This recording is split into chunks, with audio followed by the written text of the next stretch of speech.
Il y a autant de façons d'être rencontré par Dieu ou de rencontrer Dieu de notre part que de personnalités.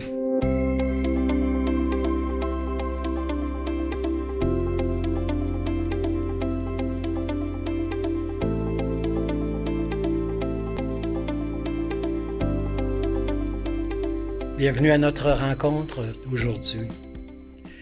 Pour cette rencontre avec, vous savez, on va se parler aujourd'hui des expériences spirituelles. Aussi, bien sûr, la rencontre de Jésus-Christ pour les croyants, les chrétiens, mais les expériences spirituelles qu'on peut vivre. D'abord, je pars d'un témoignage de quelqu'un qui a bien exprimé sa conversion, sa transformation, le changement de sa vie et qui s'est ouvert à la grâce, qui s'est ouvert à la présence de Dieu dans sa vie alors qu'il n'avait jamais été ouvert à cette expérience. C'est André Frossard qui témoigne dans un très beau livre, « Dieu existe, je l'ai rencontré ». Il lui-même témoigne « Je suis entré par hasard dans une chapelle du quartier latin, 8 avril 1937 à 15h10. Et je suis entré sceptique, athée, d'extrême gauche, indifférent aux choses de Dieu. Et j'en suis sorti 5 minutes plus tard, catholique, la tête aux pieds, qui dit. J'ai été entraîné, porté, comme ressuscité par une vague incompréhensible, indescriptible. Une vague d'amour, de paix, de certitude intérieure qu'il y avait quelqu'un qui venait de me rencontrer. Et il est le fils du premier secrétaire du Parti communiste en France, et il raconte un moment de stupeur, foudroyé, un revirement total, une sorte de séduction. Oui, un retournement. Et le terme « converti de la tête aux pieds » est vraiment la plus exacte que je peux dire. Je l'ai rencontré, dit André Frossard, avec la stupéfaction de quelqu'un qui, après avoir tourné un coin de rue habituel dans une rue dont j'étais habitué à Paris, et au lieu de voir les commerces, les passants, j'ai vu comme une vague qui déferlait contre les murs de la maison, une vague inattendue qui s'étendait à l'infini. J'avais la certitude d'être rencontré par quelqu'un. Un moment de stupeur, dit-il, qui dure encore après des années. Je me suis jamais habitué à l'existence de Dieu, à la certitude d'avoir été vraiment trouvé par quelqu'un que je ne cherchais pas. Lui m'a trouvé. Vous savez, coup de foudre, dont il parle, et il parle un coup de foudre à la façon d'un volcan qui éclate, qui explose. Mais qui était préparé. Un volcan explose. On ne voit pas la raison sur le coup, mais avec le temps, on s'aperçoit que c'était préparé depuis des années. Et c'est lui, André Frossard, qui reconnaît que toute conversion est précédée d'un cheminement conscient ou inconscient. L'écrivain américain Paul Young, alors l'auteur de La cabane, très connu pour ses écrits, Il confie, il y a longtemps que je te... C'est comme si Dieu me disait, il y a longtemps que je te parle, mais aujourd'hui, c'est la première fois que tu m'entends. Oui, c'est préparé depuis de longues années, comme une rivière souterraine, comme une eau de source intérieure, comme un puits dont ignorait l'existence jusqu'alors. Oui, il y a longtemps que je te parle. Aujourd'hui, pour la première fois, tu m'entends. Les fois d'avant ne sont pas été perdues pourtant. Une à une, elles ont ouvert des fissures dans ton mur, dans ta carapace, dans tes résistances. Et ces fissures t'ont préparé à l'expérience d'aujourd'hui. Il faut se donner de la peine de préparer le sol, de le retourner, de le laisser se détremper par l'esprit, par la pluie qui nous vient d'en haut. Se laisser visiter par quelqu'un qui nous attendait. Bouleversant quand même, hein? Comment des vies sont transformées, comment... Il y a des événements, vous savez, qui nous ont marqués, qui ont été des expériences spirituelles sans qu'on leur donne peut-être ce mot-là, mais qui nous font découvrir qu'il y a quelque chose d'autre que ce qu'on touche, que ce qu'on palpe, qu'on prouve. Alors, il y a des réalités plus profondes, alors qui viennent d'ailleurs, ça nous vient d'ailleurs, ça nous vient d'en haut, ça nous vient de très loin, ça nous vient souvent dans un grand silence. Il faut revenir sur les événements de notre passé qui nous ont marqués. Les expériences spirituelles, ça peut être à l'occasion de la naissance d'un enfant, ça peut être à la mort d'une personne aimée, ça peut être la première rencontre qu'on a eue amoureuse et qui nous a fait rencontrer l'homme ou la femme de notre vie. Une expérience, un événement qui peut être un enfant, un adolescent qui revient à l'âge adulte à la maison, bien sûr notre mariage, bien sûr... Alors, oui, un pardon qui a été donné, qui nous a pris par surprise. On se pardonnait à soi-même, on pardonnait à quelqu'un d'autre, quelqu'un nous pardonnait, et on s'est dit, mais ça ne peut pas venir de moi, ça vient d'ailleurs, ça vient de plus loin. Vous savez, nous laisser visiter par les événements qui ont vraiment dépassé notre compréhension, qui nous ont vraiment, c'est comme si on a été envahi par une vague, par un torrent, une lumière vraiment indescriptible.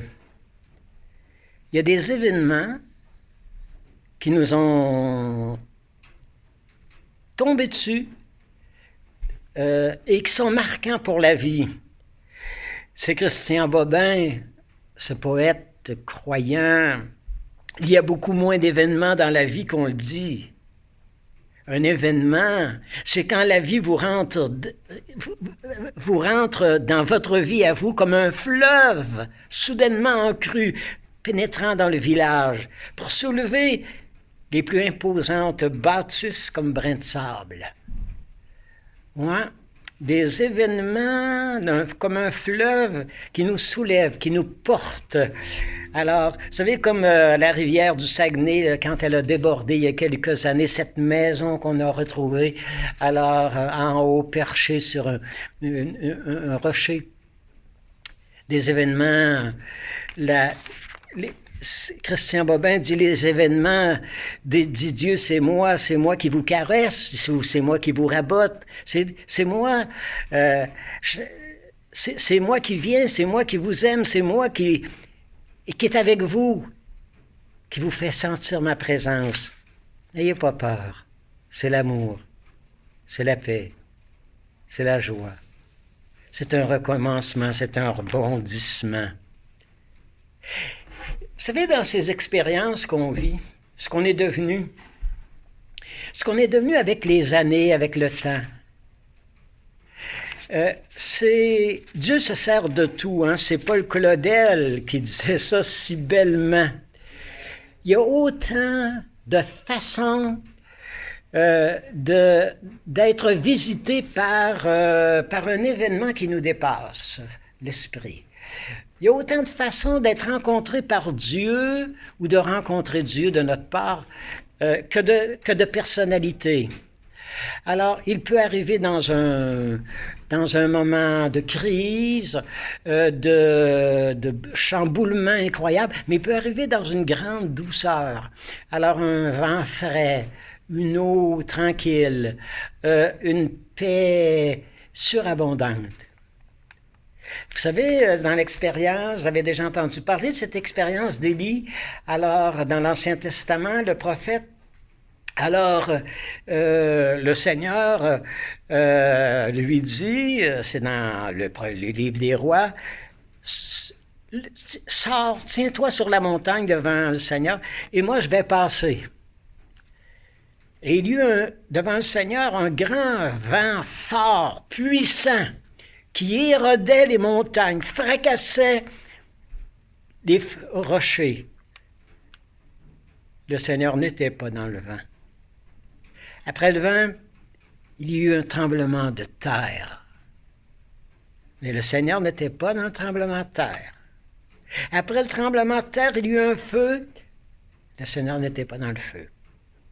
Et après le feu, le bruissement d'un souffle tenu, un souffle léger, dans un silence subtil. Dans le silence. Dans un moment où on a sorti du trafic, où on a sorti de toutes les... Vous savez, ça peut être... Quand Dieu vient nous visiter, ça peut être à l'occasion d'un échec, hein? D'une peine d'amour, d'une nuit blanche. Ça peut être aussi à l'occasion d'un grand amour. Alors, à l'occasion de la première expérience amoureuse avec celle qui va devenir notre épouse. Ça peut être un livre, hein? C'est Edith Stein qui raconte qu'elle n'avait pas la foi, elle était complètement indifférente, et une nuit, elle lit la vie de Sainte Thérèse d'Avila par Simone Auclair, et plus capable de refermer le livre, et elle va se passer la nuit plongée dans cette lecture, dans cette vie, vous savez, bouleverser cette vie intense, cette vie trépidante, avec une aventure dans son être intérieur, de visiter ses demeures intérieures et de passer d'une demeure plus à la surface d'elle pour entrer dans des demeures très profondes au fond d'elle. Et une fois la lecture de cette vie de lumière, de sainteté, elle ne peut pas refermer le livre sans être dit « je viens de rencontrer Dieu ». Et toute sa vie va être marquée par cette rencontre. Alors Dieu peut venir à travers une symphonie, à travers une lecture, à travers la confidence d'un ami, à travers la mort sereine d'une personne aimée. Alors, Dieu, est au fond de nous comme un puits. Il est au fond de nous comme un puits dont j'étais en train de me noyer, disait une écrivain. Hein? Alors, j'étais en train de me noyer et Dieu m'a tendu la main. Il s'agissait que je déblaye toutes les broussailles, toutes les pierres, ce qu'il y avait d'infect qui était tombé dans mon puits. Il fallait que je tasse de la main le lait, la noirceur, et j'ai trouvé la lumière dans le fond de mon puits. J'ai découvert. Et vous savez, Dieu, souvent, il aime venir quand même dans comme on disait d'Élie, un fin silence. Vous savez, dans une douceur, dans un moment vraiment de lumière incroyable. Et vous savez, ce qui est beau, ce qui est grand, et alors, il y a des gens qui ont été foudroyés par la grâce, là, hein? vraiment, ils ont fait une rencontre, vous savez, avec l'au-delà, avec quelqu'un, un père. Alors, et quand vous avez fait cette expérience-là, ça vous suit, hein? C'est pas une fois pour toutes, hein? C'est pas une fois. Non, non, il va y avoir un progrès. Il va y avoir vraiment. C'est l'œuvre de toute une vie. Être rencontré par quelqu'un qui nous aime, croire à cet amour, que ce soit bon, c'est sûr que quand on rencontre un être humain amoureux de cette personne-là, c'est l'histoire de toute une vie, hein? Alors imaginez quand vous rencontrez Dieu, quand vous rencontrez l'amour, quand vous rencontrez l'Éternel, quand vous rencontrez l'infini, quand vous rencontrez l'au-delà. C'est juste que... Alors c'est une rencontre qui n'aura pas de fin, hein? Une rencontre, on va aller de découverte en découverte, de progrès en progrès. Alors c'est vraiment... on est foudroyé par la grâce, mais le progrès continue par la suite, hein? Le foudroyé par la grâce n'est jamais arrêté dans sa lancée. Il ne peut pas se reposer sur ses lauriers. Ah, je l'ai rencontré. Ah, je l'ai vu. Ah, je l'ai entendu. Non, non. Il va poursuivre sa course avec ardeur pour tâcher de le saisir, comme dit saint Paul, ayant été saisi par lui, enlacé par lui, visité par lui. Je tâche de saisir moi-même ce beau Christ Jésus. Et il va s'exprimer, saint Paul, oubliant le chemin parcouru, il est allé droit de l'avant, tendu de tout son être. Il a couru vers le but, en vue de Dieu qui nous appelle à recevoir son Fils Jésus. Un chemin qui n'a pas de fin, qui n'a pas de... Vous savez, qui n'arrête pas. C'est saint Paul qui dit « Armez-vous de force dans le Seigneur » en Éphésiens 6, 10. Armez-vous de force.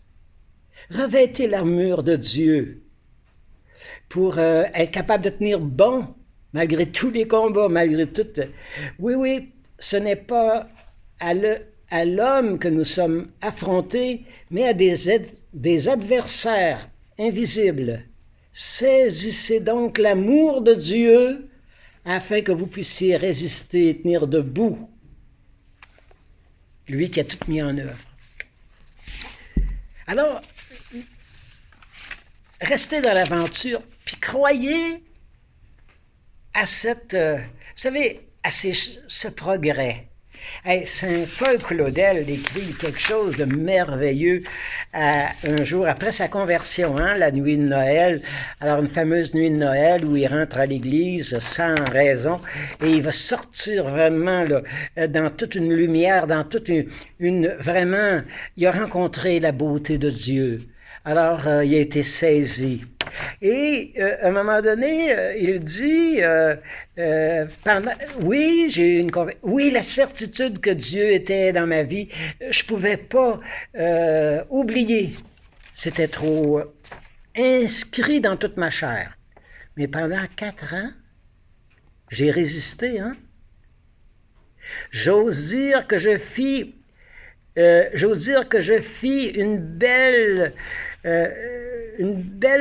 Je me suis défendu contre cette grâce-là, contre cette rencontre-là. Et la lutte fut loyale et complète face à Dieu. Pendant 4 ans, je me suis laissé transformer bon gré, mal gré, par, comme saint Paul dit, par le renouvellement de mon intelligence. Et à ne pas en douter, c'est une lutte pour tenir bon dans la foi, dans la confiance, dans l'espérance.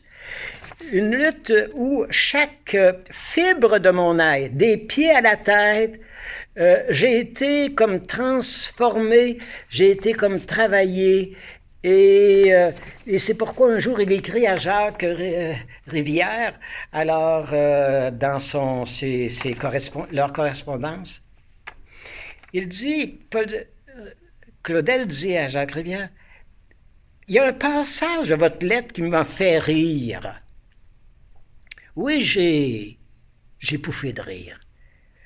C'est celui où vous dites que vous craignez de trouver, dans la relation que vous avez avec Dieu, dans votre conversion avec Dieu, vous allez trouver une sorte de confort, de repos, et vous allez pouvoir enfin vous remettre de ces émotions, de ces changements.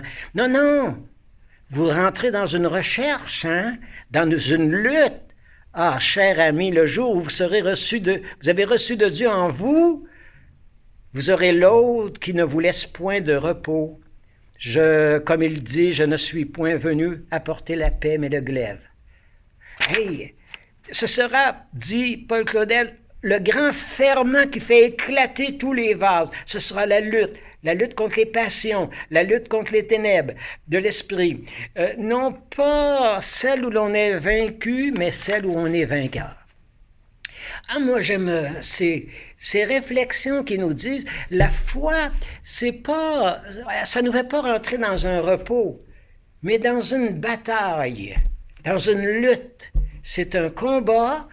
Alors, contre tout, vous savez, c'est notre ego, notre installation, la recherche de notre confort. Vous savez, fermer les volets de notre fenêtre, de notre chambre, parce qu'il y a trop de mal dans le monde, il y a trop de guerre, il y a trop d'enfants laissés seuls, il y a trop de séparation, il y a trop de drames. Oui, le monde est ainsi fait. Mais on est là, des êtres de lumière, des êtres de paix, des artisans de paix, alors qui ont à tendre la main aux gens pour les tirer du puits où ils sont en train de se noyer, de s'éteindre souvent. Alors, les tirer vraiment du puits, puis les remettre au jour, les remettre dans la lumière, les remettre dans la grâce, dans la paix. Vous savez, je voudrais vous donner avec un témoignage. Alors, c'est celui d'Alexia Vido. Alors, dans le livre « Comme des cœurs brûlants ». Elle recherche des témoignages, vous savez, de gens, des convertis, des gens qui ont laissé Dieu, entrer la lumière de Dieu dans leur vie, qui ont laissé rentrer Dieu comme on laisse entrer le soleil le printemps pour réchauffer nos maisons, pour nous réchauffer le cœur.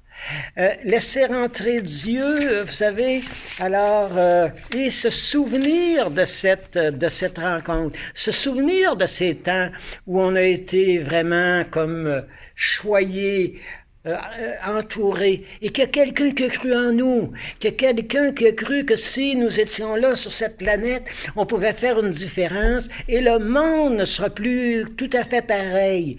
Parce que j'irai avec mon cœur, avec mon intelligence, avec ma passion. Alors, comme des cœurs brûlants qui allument un feu dans notre monde, qui font vraiment que le monde va être un peu meilleur et que le monde va trouver une nouvelle paix. Vous savez, ce témoignage, alors que d'Alexia Vido, alors qui est bouleversant, elle dit, elle prend les paroles de Jérémie, c'était dans mon cœur quand elle a rencontré Dieu dans la montagne, dans un monastère où elle était allée se reposer, alors refaire ses forces et puis trouver un peu de paix. Elle dit, c'était comme Jérémie qui dit, c'était dans mon cœur comme un feu dévorant. Enfermé là, dans mes os, ce feu, j'avais beau essayer de le contenir, mais je n'ai pas pu. Il y a un feu. Vous pouvez l'oublier, vous pouvez mettre un couvert dessus, vous pouvez essayer de vous geler, alors de vous perdre dans quelque passion, que ce soit le jeu, l'alcool, le travail, les voyages. Alors, vous pouvez essayer d'oublier. mais c'était dans mon cœur, c'était enfermé dans mes os, et ça revenait à tout bout de champ. Alexia Vido, alors qui est journaliste, vous savez, alors une femme, alors elle parle de sa conversion, elle dit, si vous me demandez le ressort, je dirais que ce fut la prise de conscience saisissante, désarmante de l'amour que Dieu me portait à moi. Et elle dit, ma tête est enfin tombée dans mon cœur. Ce quelque chose que je pressentais, je sais à présent que c'est quelqu'un. Et ce quelqu'un, c'est un Dieu qui m'aime, moi, Alexia, de toute éternité. Vous savez, c'est en 2008, hein? Alors, encore assez jeune, qu'elle va faire l'expérience de partir de Paris. Alors, pour aller dans un monastère, la paix, la tranquillité, la montagne, la forêt. Et dans ce silence, elle va faire une expérience vraiment d'être aimée, d'être désirée par Dieu. Alors, elle dit d'une journée qui pour une fois ne serait pas, j'ai besoin d'un silence, d'un arrêt. Une journée qui ne serait pas saturée de bruit, d'informations, d'écrans, de paroles, d'images, d'activités, de mouvements. J'avais un monastère où je pouvais trouver une pause, la respiration, un peu comme ces journées spirituelles que certains vivent dans des week-ends. Moi, c'était pour quelques jours. Et c'est là qu'elle dit que j'ai commencé à entendre à l'intime de moi-même cette voix d'un fin silence dont Élie parle. Aux heures, quand j'étais là, dans ce monastère, aux heures les plus silencieuses, la nuit surtout, au petit matin, j'entendais Dieu, sans intermédiaire, m'adresser la parole, car l'oreille de mon cœur s'était parasitée par une multitude d'autres fréquences et je ne l'entendais plus.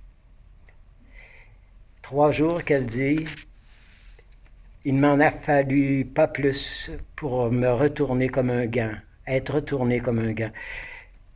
C'est sûr, c'est ce que je pensais, mais je commençais un processus, un changement qui va durer toute une vie.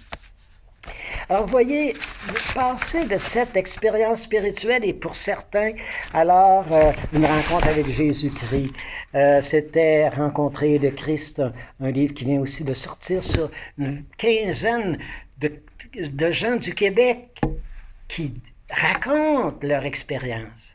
Et si vous pouviez donc avoir cette audace de raconter, de dire les moments d'émerveillement, les moments de transformation, les moments de guérison, les moments de vraiment là où quelqu'un est rentré dans notre vie et quelqu'un nous a tendu la main pour nous conduire sur les chemins de la paix. Et je vous laisse avec Jean-Marc Barrault qui dit « J'ignore qui c'était au début quand j'ai rencontré ce Dieu d'amour, mais cela a changé ma vie. Je dirais que ça m'a pris au dépourvu, alors que je baissais les bras pour me laisser embrasser par quelqu'un. Ce fut la surprise de ma vie, la stupeur de la rencontre. J'ai pris conscience, tout à coup, que j'étais attendu, que j'étais désiré, que j'étais voulu. Voilà ce qu'est l'expérience religieuse. Le choc de se retrouver face à face avec quelqu'un qui vous attend. À partir de ce moment, pour moi, Dieu a été celui qui anticipe tout et qui est là, toujours, sans cesse, dans nos vies. N'ayez pas peur, faites confiance.